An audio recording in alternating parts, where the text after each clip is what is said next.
Hindi kompleto ang iyong Cebu trip kung hindi ka magpungko-pungko sa Fuente. Hi mga kaigala, another day, another food trip na naman tayo at dito sa Cebu. Kaya dapat isama mo ito sa bucket list mo. Nandito tayo ngayon sa parating trending na pungko-pungko sa Fuente. Patok at talaga namang blockbuster. Hindi lang basta sikat dahil alam yan ng mga Cebuano. Marami itong binuhay kagaya ng mga estudyante, mag-aaral o kahit halo-halo na.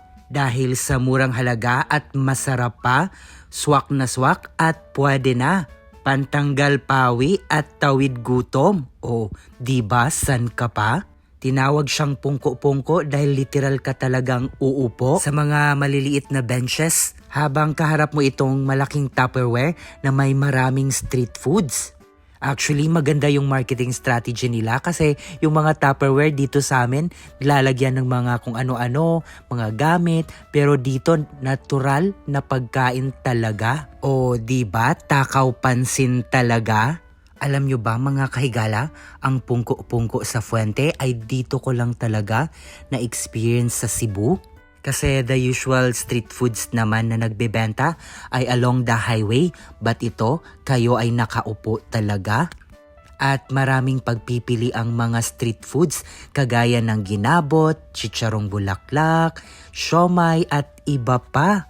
O may papuso pa sila.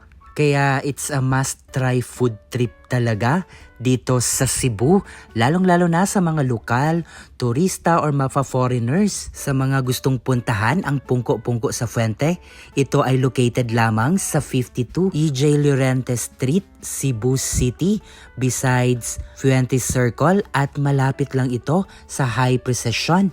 Pwede nyo rin itong i-Waze o i-Google Map para mabilis nyo lang mahanap. Pwede kayong sumakay ng jeep, taxi, or grab, or kahit sarili ninyong sasakyan o motor, may parking space naman sila dito. Kaya sa mga gustong sumubok kung ano ang kakaiba sa Cebu at kanilang kultura, why not try ninyo ang pungko-pungko sa Fuente? Tsak na tsak magugustuhan nyo ito mga kahigala. Huwag ka lang dapat maarte ha, dahil kamayan ito. Hindi rin naman kayo kakabahan dahil welcoming naman yung place. Mababait yung mga staff din nila. O diba, total package talaga sila. Kaya ito talaga ang mga magagandang small businesses na kailangan nating suportahan dahil marami itong umaasang mga empleyado. Maganda ang serbisyo at kalidad ang kanilang gawa. Lalong-lalo na masarap naman talaga. At recommended ko talaga sa iyong next Cebu travels. Uy, kay Gala, alam kong takam na takam ka.